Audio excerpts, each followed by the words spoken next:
우리나라에 대한 관세 재인상을 발표한 트럼프 대통령이 한국과 해결책을 마련할 것이라고 밝혔습니다. 백악관은 트럼프 대통령의 관세 재인상 발표가 한국이 약속을 지키지 않았기 때문이라는 입장을 밝혔습니다. 워싱턴 연결합니다. 홍상희 특파원. 트럼프 대통령이 관세 재인상에 대해 의견을 밝혔죠?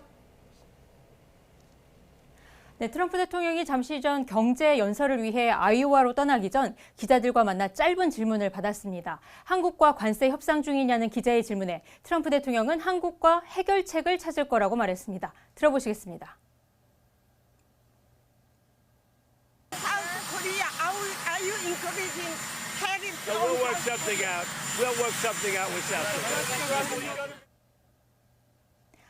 네, 트럼프 대통령은 어제 한국 입법부가 한국과 미국과의 합의를 지키지 않고 있다면서 자동차와 목재, 의약품에 대한 품목별 관세와 상호 관세를 다시 25%로 인상한다고 밝혔지만 인상 시점은 구체적으로 언급하지 않았습니다. 트럼프 대통령의 이런 발언은 한국과 협상에 나서겠다는 뜻으로 읽혀지고 있습니다.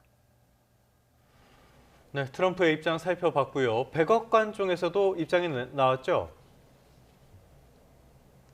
네, 트럼프 대통령이 발표한 관세 재인상의 입장을 묻는 YTN의 질의에 백악관 관계자가 짧은 이메일 답변을 보내왔는데요. 이 백악관 관계자는 간단한 현실은 한국이 관세 인하를 확보하기 위해 트럼프 대통령과 무역 합의를 도출했다는 점이라며 말문을 열었습니다.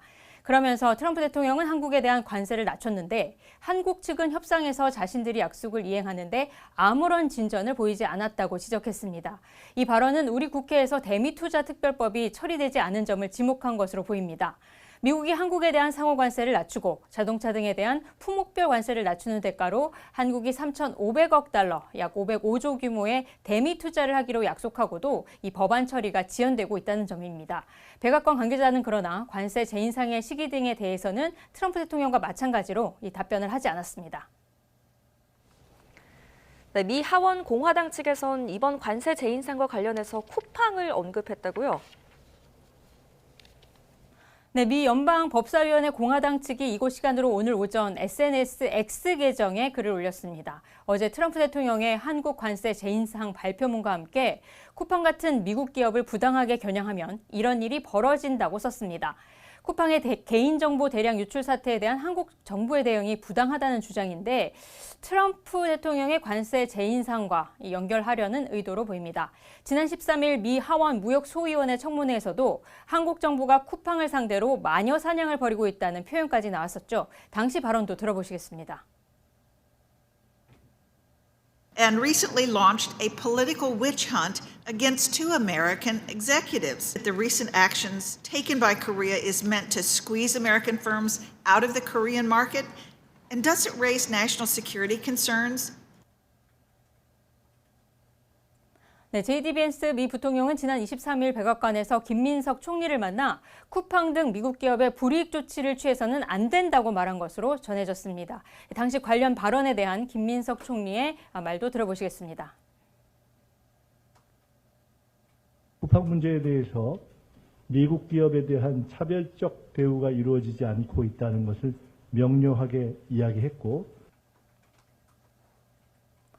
네, 앞서 미국이 불만을 표시한 건 쿠팡뿐만이 아니었습니다. 제임스 헬러 주한 미국 대사대리는 한미 정상이 합의한 팩트시트 가운데 미국 디지털 기업 차별 금지 이행을 촉구하는 서한을 배경훈 과기부 장관에게 보낸 것으로 확인됐습니다.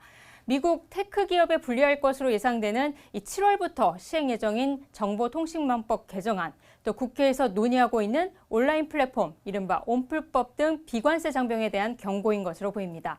전문가들은 이번 트럼프 대통령의 관세 재인상 발표가 더 많은 양보를 얻기 위한 협상 전술일 수 있다며 신중한 대응을 주문하고 있는데요. 정부도 총력 대응에 나서고 있습니다. 현재 잠수함 사업 수주 지원을 위해 캐나다를 방문하고 있는 김정관 산업통상부 장관은 이번 주 방미에 러트닉 미국 상무장관과 만나 협의에 나설 것으로 보입니다. 여항구 통상교섭본부장도 조만간 미국을 방문해서 제이미슨 그리어 미국 무역대표부 대표와 만나는 등 관세 협상 라인을 재가동하기로 했습니다. 지금까지 워싱턴에서 전해드렸습니다. 법원은 오늘 열리는 김건희 씨의 1심 선고를 생중계하기로 했습니다. 김건희 씨가 피고인석에 서서 재판부의 주문을 듣는 모습까지 공개될 예정인데요. 공직자 출신이 아닌 인물로서는 첫 사례입니다. 유서연 기자가 보도합니다. 법원이 김건희 씨의 1심 선고 생중계를 허가했습니다. 최근 윤석열 전 대통령의 체포 방해 재판과 한덕수 전 국무총리의 내란 재판 선고가 방송 생중계된 데 이어 김건희 씨의 선고 당일 법정 상황이 실시간 송출되는 겁니다. 주문. 피고인을 징역 5년에 처한다. 주문. 피고인을 징역 23년에 처한다. 공직자 출신이 아닌 전 영부인의 선고 장면이 생중계되는 건 김건희 씨가 첫 사례입니다. 도이치모터스 주가 조작과 통일교 청탁, 명태균 게이트 등 개인 비리라기보다는 이른바 V0 대통령 배우자로서 사실상 권력을 남용한 사건이라는 점을 고려한 거로 풀이됩니다. 법정안 김건희 씨의 모습은 이제껏 아주 제한적으로 공개돼 왔습니다. 10차 공판 때는 서증 조사 전까지 5분가량만, 결심 공판 때는 재판 시작 전 출석 모습만 짧게 촬영이 허가됐습니다. 당시 재판부는 국민의 알 권리 못지않게 피고인의 사생활과 무죄 추정 원칙도 보호돼야 한다고 이유를 밝혔었는데 이번엔 선고 기일인 만큼 사회적 관심도 등을 고려해 판단을 달리한 것으로 보입니다. 법원 결정에 따라 김건희 씨가 법정안 피고인석에 서서 재판부의 주문을 듣는 모습까지 그대로 공개될 예정입니다. YTN 유서연입니다. 이해찬 전 총리의 빈소에는 첫날부터 각계각층 조문객들의 발길이 이어졌습니다.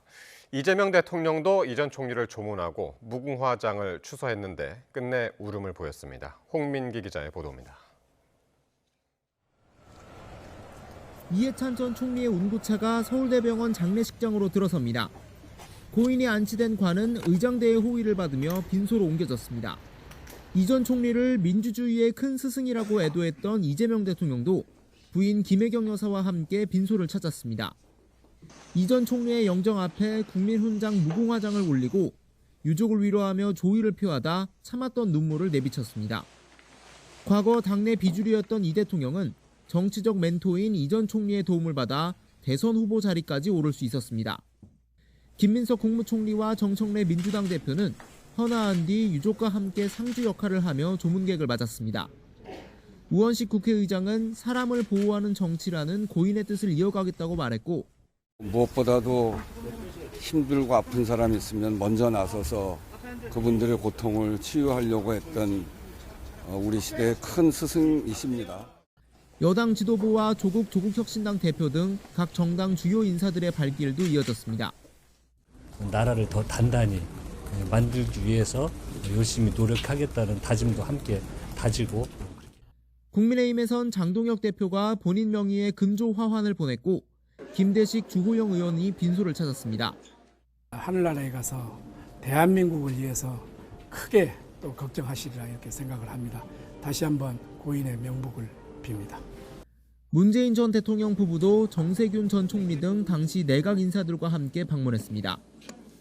이재용 삼성전자 회장과 구강모 LG그룹 회장, 바이빙 주한 중국 대사와 베트남 총리 등 각계 인사들의 애도도 전해졌습니다. 일반 시민들의 조문 행렬도 사회장이 치러지는 닷새 동안 이어질 전망입니다. YTN 홍민기입니다. 김경 서울시의원의 남동생이 만든 회사가 SH 서울주택도시개발공사에 건물 2채를 넘기고 최소 13억 원의 수익을 본 것으로 YTN 취재 결과 확인됐습니다.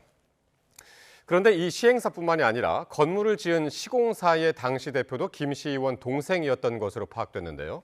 김 시의원은 SH를 피감기관으로 둔 서울시의회 도시계획위원회 위원이었습니다. 양동훈 기자가 단독 보도합니다. 서울 강동구에 있는 한 임대주택입니다. 서울시가 청년 등에게 저렴하게 빌려주는 곳인데 개발 사업을 진행한 시행사는 김경 서울시의원의 남동생이 만든 회사였습니다. 지난 2021년 초 김 시의원 남동생은 SH에 임대주택용 건물 한 채를 지어 팔겠다고 신청했습니다. 뒤이어 회사를 하나 만들고 건물 한 채를 더 지어 넘기겠다는 신청서도 추가로 냈습니다.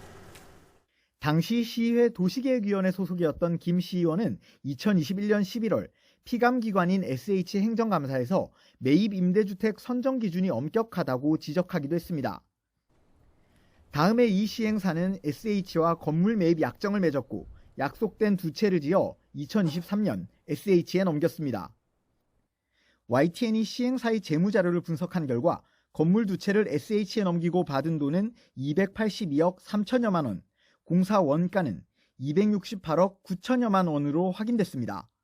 공사로 낸 수익은 13억 4천여만 원으로 계산됩니다. 익명을 요구한 한 건축 관련 교수는 시행사의 수익이 판매가의 5%도 되지 않는 것은 너무 적은 수치라며 시공사가 통상보다 큰 수익을 가져갔을 가능성이 있다고 말했습니다. 그런데 알고 보니 시공사인 A건설사의 당시 대표이사도 김 씨 의원의 동생이었습니다. 시행사와 시공사 모두 김 씨 의원 동생이 대표였던 건데 심지어 동생의 시행사는 SH 이외에 별다른 매출 실적도 없었습니다.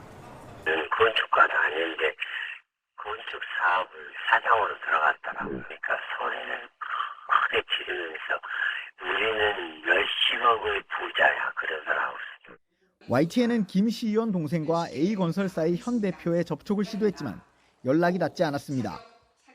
SH는 시행사가 김 씨 의원 동생 회사라는 사실을 알지 못했고 규정과 절차에 따라 사업을 진행했다고 해명했습니다.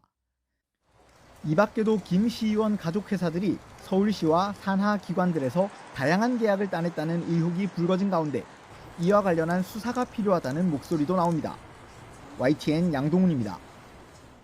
오늘부터 추위의 기세가 더 강해지겠습니다. 현재 서울 기온은 영하 9도 가까이 내려가 있고 체감 온도는 영하 13도까지 떨어져 있는데요. 오늘 중부지방을 중심으로 한파특보가 확대 강화된 가운데 이번 주말까지 강추위가 계속되겠습니다. 길게 이어지는 추위에 건강 잃지 않도록 조심하셔야겠습니다. 계속해서 차갑고 건조한 바람이 불면서 대기 건조함도 극심한 상황입니다. 서울 등 일부 수도권과 동쪽 지역에 건조특보가 발령 중인데요. 특히 동해안 지역은 돌풍까지 불어서 불이 번지기 매우 쉽습니다. 산불 등 화재 사고 발생하지 않도록 조심하셔야겠습니다.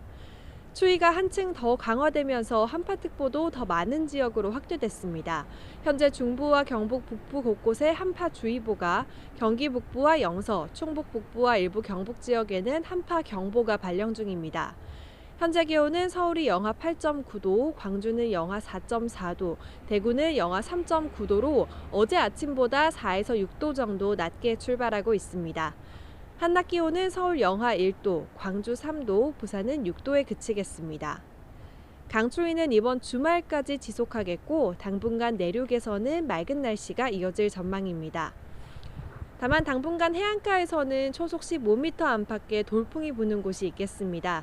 또 동해안 지역에서는 너울성 파도까지 높게 이니까요. 해안가에서는 안전사고에 주의하셔야겠습니다. 지금까지 YTN 이혜민입니다.